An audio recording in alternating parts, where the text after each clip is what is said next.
내가 이 말만은 안 하려고 했다. 그래, 정규. 네 말처럼 나도 며느리였던 사람이다. 우리 집에서 보라면 우리 집에서 보고, 너희 집에서 보라면 너희 집에서 보고, 며느리 힘들까봐 청소, 설거지 도와주다가도 살림 건들지 말라고 해서 안 했다.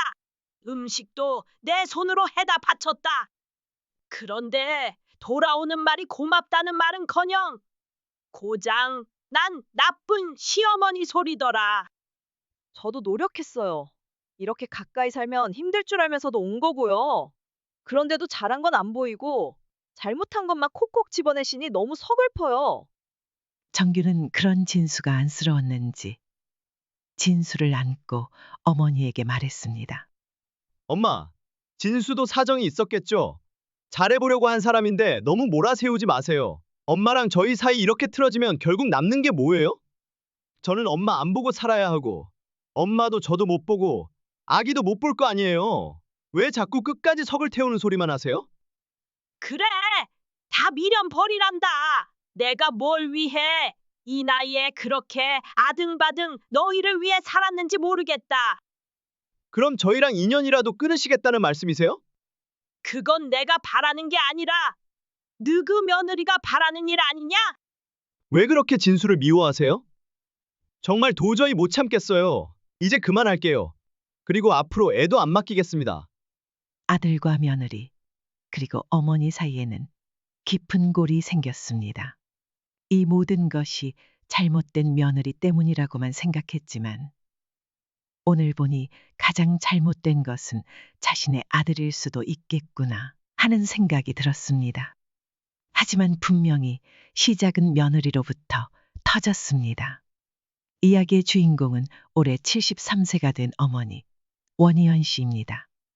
어머니에게 소리치고 있는 남자는 원미 씨의 아들 37세 강정규입니다. 원미 씨는 여느 어머니들과 마찬가지로 아들 강정규를 애지중지하며 키웠습니다. 다만 남들보다 조금 더 애틋했던 건 남편 없이 홀로 키워야 했기 때문이었습니다. 남편이 살아있던 시절엔 시어머니와 함께 넷이서 살았습니다. 그때는 지금보다 더 지옥 같았습니다. 홀로 아이를 키울 때보다 시집살이 하던 그 시절이 더 힘든 시간이었습니다. 고부 갈등은 하루도 빠지지 않았고 이혼을 결심한 날도 셀 수 없었습니다. 그러나 아들 정규를 생각하면 또 참게 되었습니다. 남편이 세상을 떠난 뒤에도 시어머니는 끝끝내 자리를 지켰고 돌아가실 때까지 몇 해를 더 함께 살아야 했습니다. 그 몇 년 동안도 시어머니는 달라지지 않았습니다. 여전히 참을 수 없는 사람이었습니다. 그래서 결심했습니다. 아들이 결혼하면 절대로 함께 살지 않겠다고, 다시는 그런 지옥을 반복하지 않겠다고. 실제로 아들이 결혼한 후 혼자 사는 원 씨에게 정규가 물었습니다. 엄마, 진짜 혼자 괜찮으시겠어요? 아, 괜찮다. 혼자 사는 게 뭐가 대수라고. 너희 둘이 알콩달콩 잘 살아. 나는 나대로 잘 살 테니까. 그리고는 오랜 세월 모아둔 돈까지 아들에게 내주었습니다. 이걸로 이 근처에 작은 아파트 한 채는 살 수 있을 거야. 정규는 잠시 고민하더니 고개를 끄덕이며 말했습니다. 감사해요, 엄마. 근데 이 돈으로 회사 근처에 집 구할게요. 아들 회사 근처는 번화가였고 원 씨가 사는 동네보다 훨씬 비쌌습니다. 거긴 너무 비싸지 않아? 그 돈으로는 못 살 텐데. 일단 전세로 알아보려고요. 원미 씨 생각에는 이곳과 회사까지 차로 30분 거리이니 조금 왔다 갔다 하더라도 내 집이 있는 게 낫지 않나 싶었습니다. 하지만 요즘 사람들과는 또 생각이 다를 수 있기에 말을 아꼈습니다. 그래, 너 하고 싶은 대로 해. 그렇게 아들은 회사 근처에 전세집을 얻었고 원 씨와는 차로 30분 거리의 생활이 시작되었습니다. 가깝다면 가깝고 멀다면 먼 거리였습니다. 결혼 후 2년 동안은 1년에 몇 번 얼굴을 보는 정도로 지냈습니다. 원 씨도 자식의 독립이라는 게 이런 거구나 싶어 서서히 받아들이려 애썼습니다. 아들이 없는 삶에 익숙해지려고 혼자 시간을 보내는 법도 배우려 했습니다. 그렇게 결혼한 지 2년쯤 지난 어느 날 아들에게서 전화가 왔습니다. 엄마, 진수가 아이를 가졌네요. 며느리의 임신 소식이었습니다. 그래? 아이고야, 정말 잘 됐다. 그렇죠? 그래서 말인데요. 애가 있어도 맞벌이는 해야 하니까요. 아기 태어나면 엄마가 좀 봐주실 수 있어요? 아기를 봐달라는 아들의 말에 원 씨는 잠시 고민했습니다. 예전처럼 치열하게 살고 있진 않지만 그래도 몸이 움직이는 한은 잠깐씩이라도 소일거리를 하며 지내고 있었기 때문입니다. 그게 아니면 진수가 일을 그만둬야 하는데 아직은 저 혼자 벌어서는 버겁거든요. 결국 원 씨는 고개를 끄덕일 수밖에 없었습니다. 그래, 알았다. 어쩔 수 없지. 근데 거리 때문에 좀 걸려서요. 합가하실 생각은 여전히 없으시죠? 그건 너무나도 당연한 질문이었습니다. 엄마만 괜찮다고 하시면 저희가 엄마 집으로 들어가도 돼요. 근데 그냥 엄마가 왔다 갔다 하면서 봐주실 것 같아서요. 근데 엄마가 버스 타고 오시려면 1시간은 걸리니까 저희도 마음이 편하지가 않아요. 늦게 끝나면 엄마 모셔다 드리기도 어렵고요. 차라리 저희가 그쪽 동네로 이사를 가면 어떨까 싶어요. 갑작스러운 말이었지만 이 동네에 집을 사줄 생각까지 했던 원 씨였기에 대수롭지 않게 받아들였습니다. 너희 회사는 안 불편하겠어? 괜찮아요. 저희가 가는 게 좀 더 합리적이죠. 그래서 원 씨는 이번에도 아들이 원하는 대로 하라고 말했습니다. 걱정스러운 마음도 잠시 어련히 알아서 의논하고 결정했겠나 싶었습니다. 한두 살 먹은 어린아이도 아니고 이제 다 큰 아들에게 이래라 저래라 할 수는 없는 노릇이었죠. 그렇게 아들 부부는 얼마 지나지 않아 원 씨와 가까운 곳으로 이사를 오게 되었습니다. 이사를 왔어도 아이를 낳기 전까지는 서로 자주 왕래하지 않았습니다. 며느리도 배가 많이 불러올 때까지 계속 일을 했기 때문에 얼굴 볼 시간도 없었습니다. 그리고 드디어 며느리는 귀여운 남자아이를 낳았습니다. 원 씨의 아들을 빼닮은 것 같기도 며느리를 닮은 것 같기도 한 아이였습니다. 어찌됐든 천사처럼 예쁜 손주가 생긴 것만으로도 원 씨는 기뻤습니다. 하지만 기쁨도 잠시 며느리가 산후조리원에서 나와 아이를 집에 데려온 날 잠깐 얼굴을 본 이후로 한참을 보지 못했습니다. 지방에서 혼자 살고 있는 사돈이 몸조리를 해주러 올라와 있었기 때문입니다. 아이와 함께 집에 도착했다는 말에 원 씨는 부랴부랴 아들 집으로 향했습니다. 안녕하세요. 사돈 잘 지내셨어요? 오랜만에 마주한 사돈과는 어색한 인사를 주고받았습니다.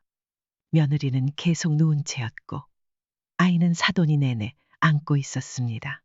목을 길게 빼고 아이를 들여다보는데 자신도 분명 할머니인데 왜 이렇게 멀찍이 서서 구경만 해야 하나 싶었습니다. 저도 한번 안아볼게요. 그러자 마지못해 아이를 안겨주었습니다. 자신의 괜한 생각인지 몰라도 기분이 좋지는 않았습니다. 하지만 아이를 품에 안는 순간 그런 생각은 눈 녹듯 사라졌습니다. 까꿍, 까꿍. 아이를 어르고 있을 때 사돈이 말했습니다.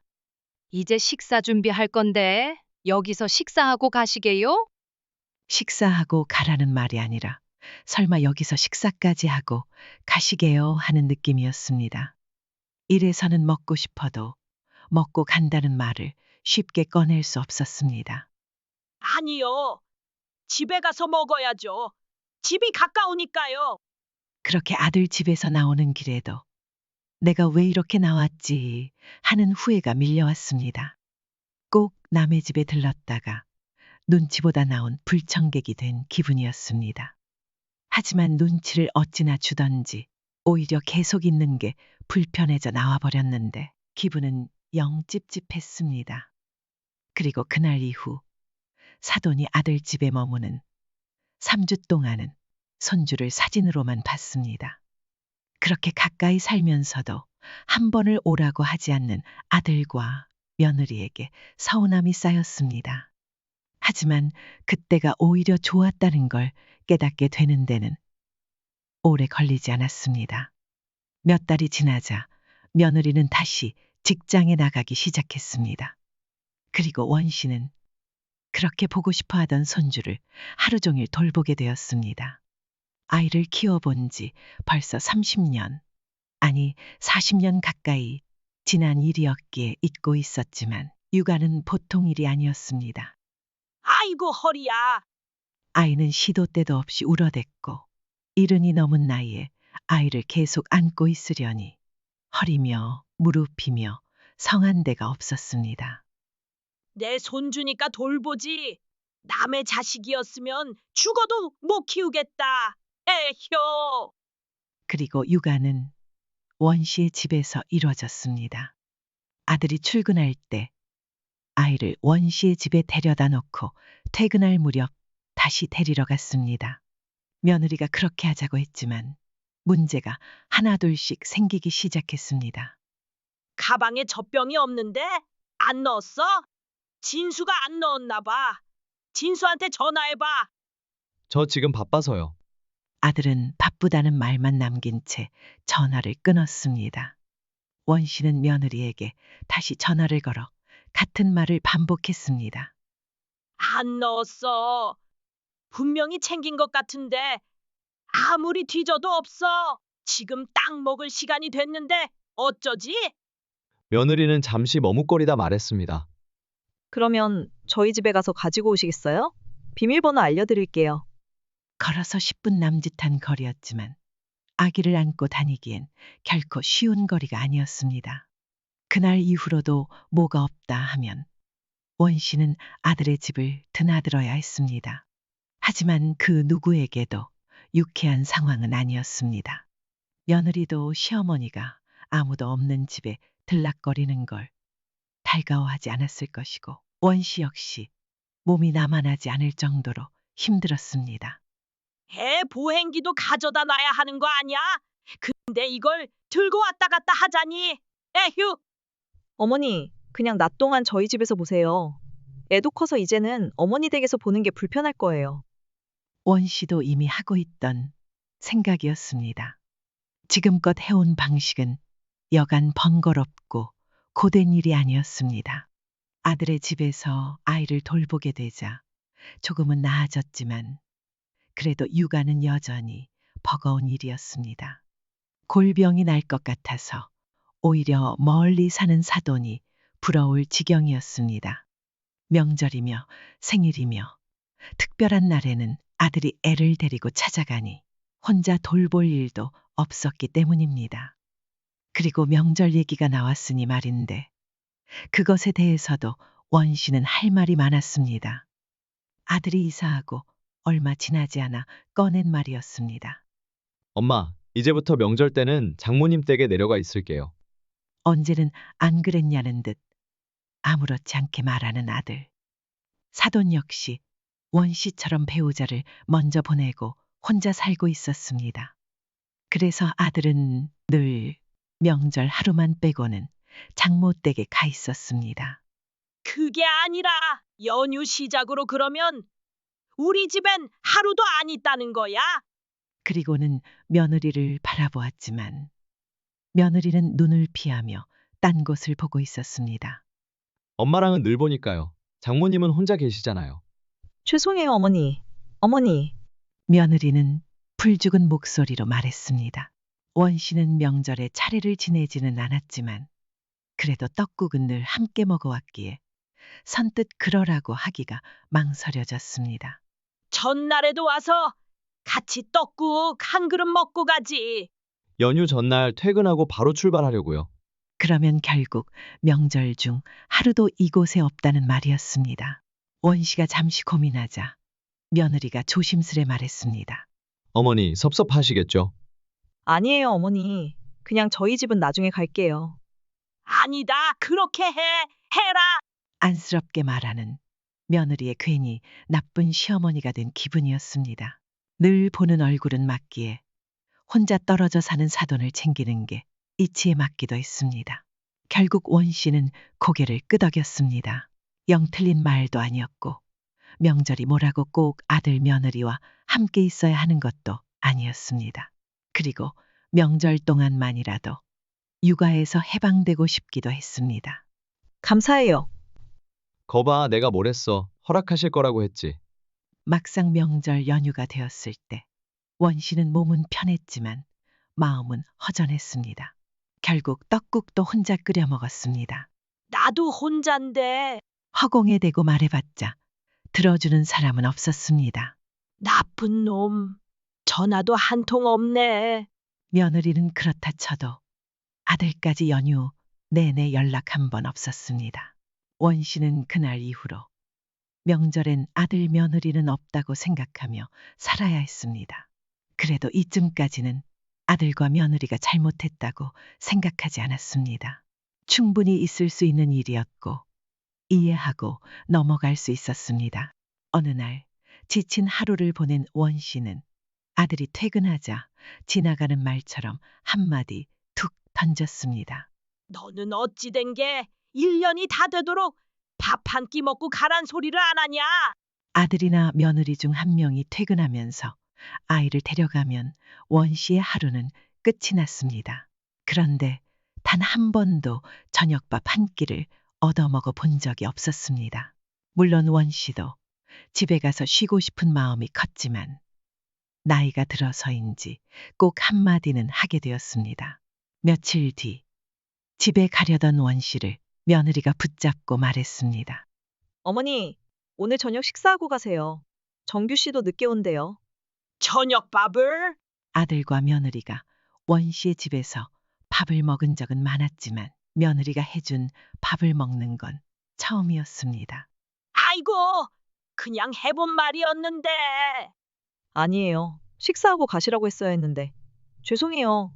괜히 시어머니 노릇을 한 것 같아 민망했습니다. 며느리가 부엌에서 밥을 준비하는 동안 원 씨는 미안한 마음에 아이를 업고 거실, 여기저기에 청소기까지 돌렸습니다.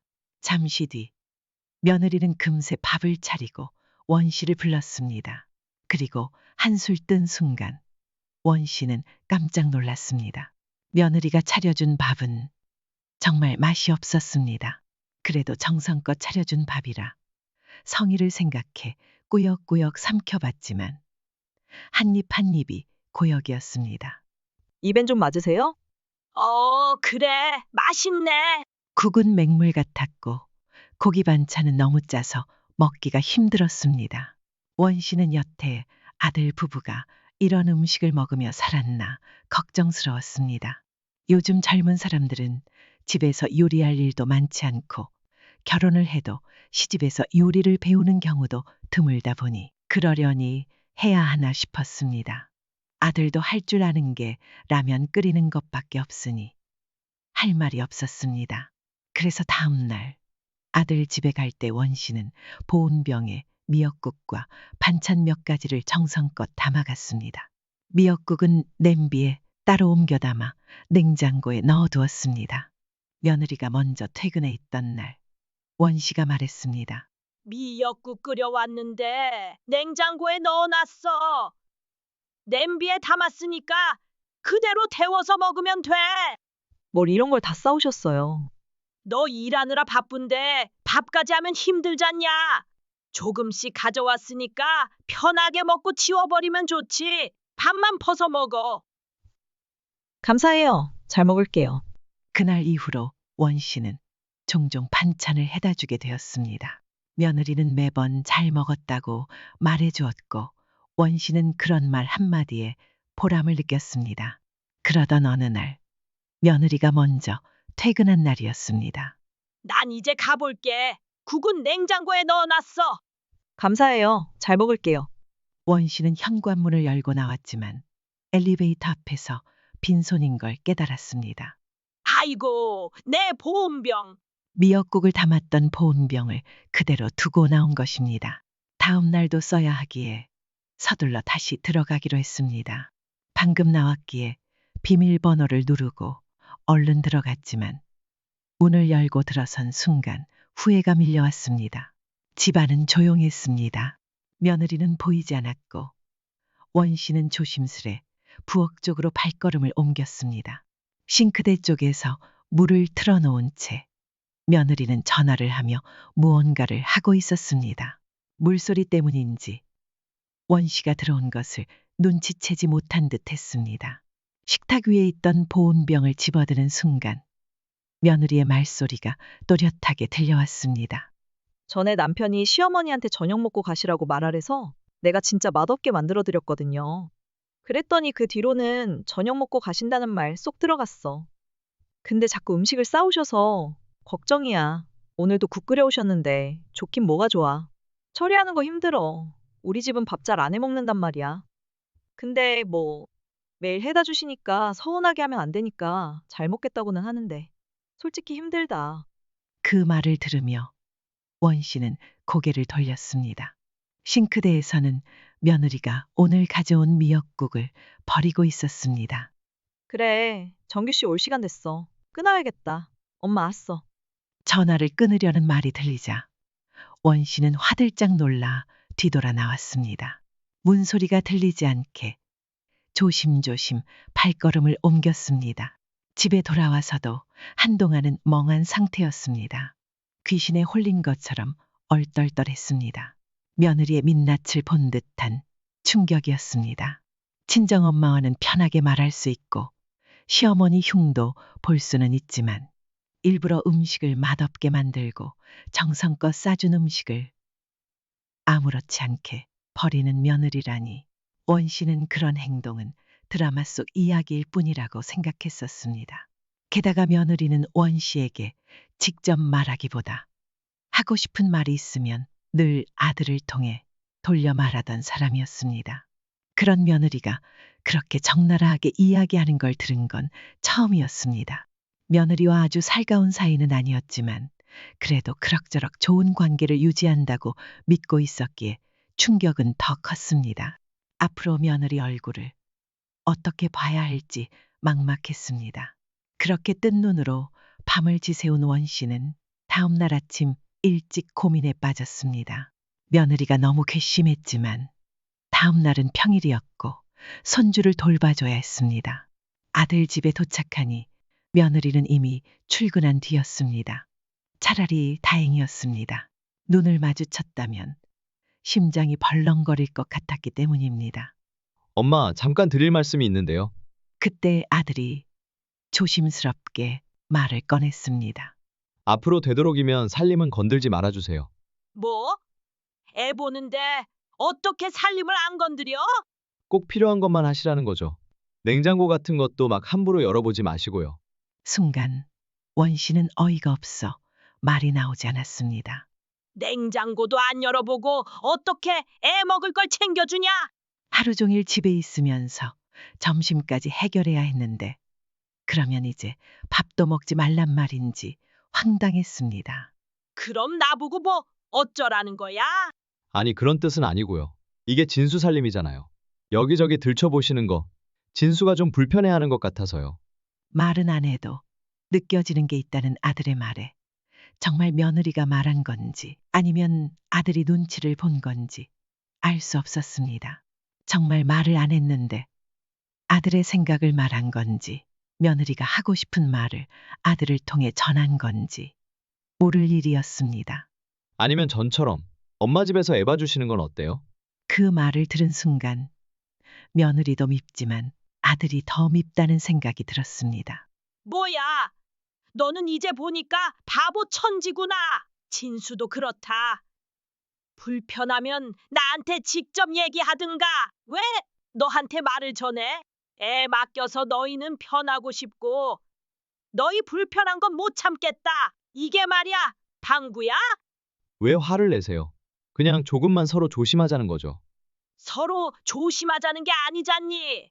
그냥 나보고 아무것도 하지 말고 죽은 듯이 애나 보라는 거 아니냐? 엄마, 말을 왜 그렇게 심하게 하세요? 그런 뜻 아니에요. 너나 진수 마음 이제 잘 알았다. 그렇게 불편하면 애는 너희가 직접 키워. 내가 너희한테 꼴랑 용돈 몇 푼 받고 여태껏 애기 봐준 거는 너희 힘들까봐 도와준 거야. 그런데 뭐 불편? 참나. 기가 막혀서 말이 안 나온다. 엄마, 너무 흥분하신 것 같아요. 그냥 못 들은 걸로 하세요.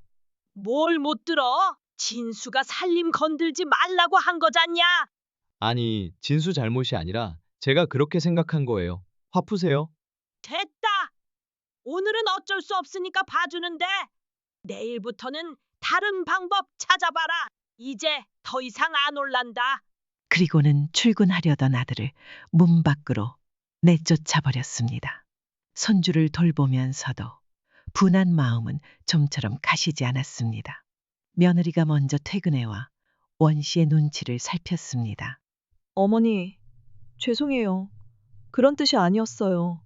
제가 일을 하다 보니까 집안일에 신경을 많이 못 써서 어머니가 그런 거 다 보시는 게 부끄러워서 그랬어요. 내가 그냥 놀러 온 것도 아니잖냐. 그리고 너희 바쁜 거 다 아니까 뭐라도 좀 해주고 싶어서 그랬던 거고. 알죠? 죄송해요. 원 씨는 미역국에 대해서도 한마디 하고 싶었지만 그 말은 꾹 눌러 삼켰습니다. 그때 아들이 또 사과를 하러 찾아왔습니다. 엄마, 진수 마음, 그게 아니란 거 알죠? 죄송해요. 제가 말을 이상하게 전해서 그런 거예요. 엄마도 할머니 때문에 힘들었잖아요. 며느리 마음, 엄마가 더 잘 알잖아요. 조금만 이해해줘요. 말 한마디를 해도 어쩜 저렇게 얄밉게 할 수 있을까 싶었습니다. 한마디를 하면 할수록 점수를 깎아먹는다는 걸 모르는 아들이었습니다. 엄마, 내일도 아기 봐주러 오실 거죠? 확 주둥이를 한 대 때려주고 싶었지만 그 얄미운 아들을 낳은 죄는 결국 자기 자신에게 있었습니다. 결국 또 져주고 마는 어머니였습니다. 하지만 그 뒤로는 되도록이면 아기만 돌보고 아들 며느리와는 시간을 줄이려고 했습니다. 그러다 마침내 원 씨가 폭발하게 되고 아들이 원 씨에게 등을 돌리는 일이 벌어졌습니다. 어느 날 아들과 며느리가 원 씨를 앉혀놓고 조심스레 말을 꺼냈습니다. 엄마, 아무래도 우리가 장모님을 모시고 살아야 될 것 같아요. 사돈을? 왜? 무슨 일이 있으셔? 그건 아니고 하나뿐인 딸이랑 떨어져 계시니까 좀 외로우신가 봐요. 이미 자식과 가까이 사는 고충을 뼈저리게 느껴본 원 씨였기에 아들이 장모를 모시고 산다고 해도 섭섭하지 않았습니다. 나이 들어 자식과 가까이에 있어야 한다는 건 이해했고 오히려 옳은 결정이라 생각했습니다. 게다가 원 씨는 걸어서 10분 거리에 살고 있으니 같이 사는 것이나 마찬가지였습니다. 그래, 알아서 해라. 모시고 와. 그런데 아들이 말을 하며 며느리를 힐끔 쳐다보았습니다. 뭔데 그렇게 뜸을 들여? 다른 게 아니고 장모님이 오시면 애 봐주실 수 있으니까 다시 회사 근처로 가려고요. 자신은 가까이 살아도 괜찮다고 말한 게 불과 1분 전인데 한숨이 절로 나왔습니다. 그래도 그 또한 어쩔 수 없는 일이었기에 허락했습니다. 그들이 사는 삶을 막을 권리는 없었습니다. 그래, 애도 많이 컸으니까 이제 키우는 것도 힘들진 않겠지. 씁쓸한 마음이 들었습니다. 갓난쟁이를 힘들게 키워놓고 이제 와서 자신은 필요 없어진 듯 밀려난 기분이었습니다. 그런데요, 그게 용건은 아니었고요. 회사 근처로 이사 가면서 아예 집을 사는 게 어떨까 해서요. 그래, 맞아. 집을 사야 가정이 안정이 되지. 전세는 불안하지. 잘 생각했다. 원 씨는 아기를 돌보는 동안 둘이 열심히 돈을 모았겠거니 하고 기특하다는 생각이 들었습니다.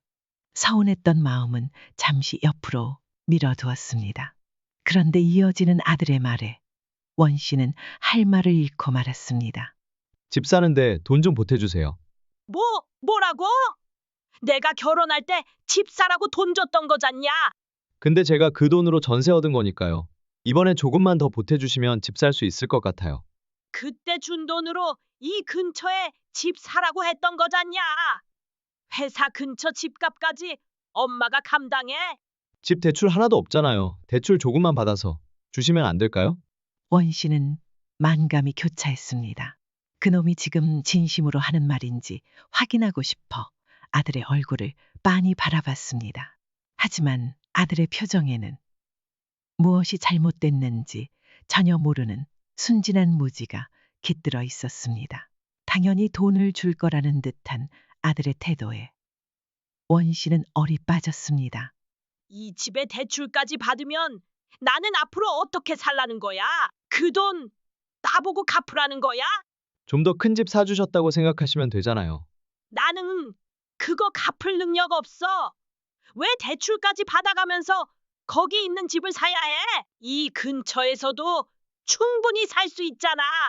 그게 아니고 장모님도 오시고 그러니까 서로 좀 불편하기도 하고요. 회사 쪽이 더 좋기도 하고요. 불편하긴 뭐가 불편해. 나는 괜찮다니까. 가까이 살면 좋지. 그 말을 하며 아들은 다시 한번 며느리 쪽을 힐끔 쳐다봤습니다. 돌아가는 꼴을 보니 이에게 출처가 누구인지 짐작이 갔습니다. 아들은 생각 없는 꼭두각시처럼 보였고 며느리 눈치만 보는 게 꼭 지시를 받아야 말할 수 있는 사람 같았습니다. 사돈이 불편하다 그러면 사돈한테 돈 좀 보태달라고 해라.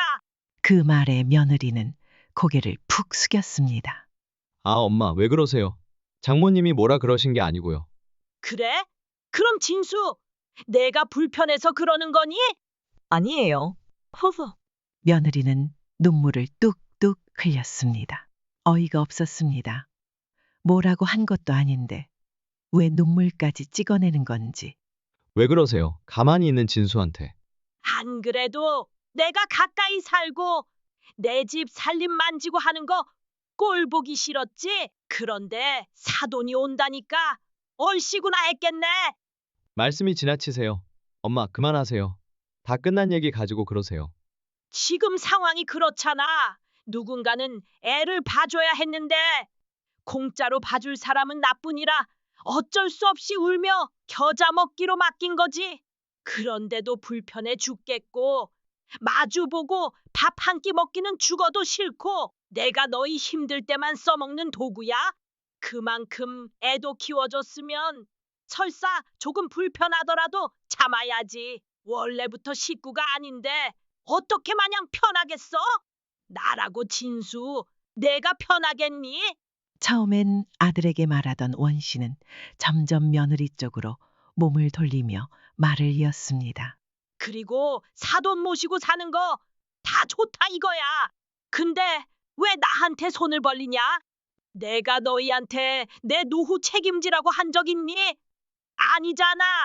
그러면 나 죽을 때까지 가져갈 이 집 가지고 이러쿵 저러쿵 하면 안 되는 거 아니니? 그런 말이 아니잖아요. 그리고 왜 자꾸 진수한테 그러세요?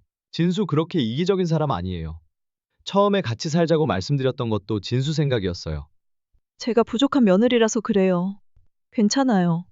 참으로 가증스러운 눈물이었습니다. 왜 애를 울려요, 엄마? 정말 이런 사람인 줄 몰랐어요. 할머니 때문에 그렇게 힘들어 하셨으면서 엄마도 지금 똑같이 하고 계시잖아요. 시어머니가 괜히 시어머니겠어요? 그 말에 원 씨는 도저히 참을 수 없었습니다. 애써 삼키고 넘기고 덮어뒀던 말을 마침내 꺼냈습니다. 그렇게 날 생각한다는 며느리가 나 밥 한 끼 해주기 싫어서 일부러 음식도 짜고 쓰게 만들고 내가 애써 해다 준 음식은 받자마자 싱크대에 쏟아버리더라. 아들과 며느리의 눈이 동시에 커졌습니다. 내가 이 말만은 안 하려고 했다. 그래, 나도 며느리였던 사람이다. 힘들까봐 군말 없이 애 봐줬다. 그리고 우리 집에서 보라면 우리 집에서 보고 너희 집에서 보라면 너희 집에서 보고 며느리 힘들까봐 청소, 설거지 해줬다가 살림 건들지 말라 해서 안 했고 음식도 해다 바쳤어. 그런데 돌아오는 말은 고맙다는 말이 아니라 고작 돈 안 주는 나쁜 시어머니? 원 씨는 겉으론 화내고 있었지만 속은 울고 있었습니다. 아들은 처음 듣는 이야기인지 멍하니 며느리를 바라봤고 며느리는 그저 눈물만 흘렸습니다. 너도 할 말은 없을 거다. 그 말에 며느리가 조심스럽게 입을 열었습니다. 저도 노력했어요. 이렇게 가까이 살면 힘들 줄 알았는데도 왔고요. 그런데도 어머니는 잘한 건 안 보고 잘못한 것만 꼬집으시니까 너무 서글퍼요. 아들은 그런 며느리가 안쓰러운 듯 감싸 안으며 원 씨에게 말했습니다. 엄마, 진수도 사정이 있었겠죠. 잘해보려는 사람 너무 몰아세우지 마세요. 이렇게 엄마랑 저희 사이 틀어지면 남는 게 뭐예요, 저는? 엄마 안 보고 살아야 하고, 엄마도 저도 못 보고, 아기도 못 볼 거 아니에요. 뭐야? 너 지금 나 협박하니? 끝까지 속을 태우는 소리만 늘어놓는 아들이었습니다. 그래, 다 미련 버리란다. 내가 뭘 위해서 이 나이에 그렇게 아등바등 너희를 위해 살았는지 모르겠다. 그럼 저희랑 인연이라도 끊으시겠다는 말씀이세요? 그건 내가 바라는 게 아니고 내 마누라가 바라는 일 아니니? 왜 그렇게 진수를 미워하세요, 정말? 도저히 못 참겠네요. 이제 그만할게요. 그리고 앞으로 애도 안 맡길게요. 그러고는 아들은 문을 꽝 닫고 원 씨의 집을 나가버렸습니다. 이제는 애도 맡아줄 사람이 있어서 그런가 보다. 그 생각에 원 씨는 허탈하게 웃었습니다. 애 봐준 공은 없다더니 그 말이 틀림없구나. 조금이라도 싫은 소리를 하면 시어머니란 이유 하나로 모든 게 싸잡혀 욕먹기 일쑤였습니다. 원 씨도 이제는 이 아들 부부와의 줄다리기에 지쳐버렸습니다. 늘 아들 뒤에 숨어서 이득만 챙기려는 며느리도 밉고 그런 며느리의 칼이 되어 엄마인 자신을 찔러대는 아들은 더 미웠습니다. 그리고 이제는 정말로 아들을 안 보고 사는 게 더 마음 편할지도 모르겠다는 생각이 들었습니다. 원미연 씨의 사연은 여기까지입니다. 힘든 시절 아들을 위해 모든 걸 내주고 며느리에게도 최선을 다했지만 돌아온 건 불편하다는 말 한마디뿐이었죠. 자식 키워봤자 소용없다고들 하지만 이렇게 가슴을 후벼 파는 대우를 받는 건 정말 서글픈 일이 아닐 수 없습니다. 여러분은 어떻게 생각하시나요? 원미연 씨, 너무 감정적으로 대응한 걸까요? 아니면 더 일찍 선을 그었어야 했던 걸까요? 여러분이라면 어떤 선택을 하셨을지 댓글로 남겨주세요. 여러분의 지혜로운 의견을 들어보고 싶습니다. 이 사연이 공감되셨다면 구독과 좋아요 꼭 눌러주시고요. 다음엔 더 현실감 넘치는 이야기로 찾아오겠습니다. 감사합니다.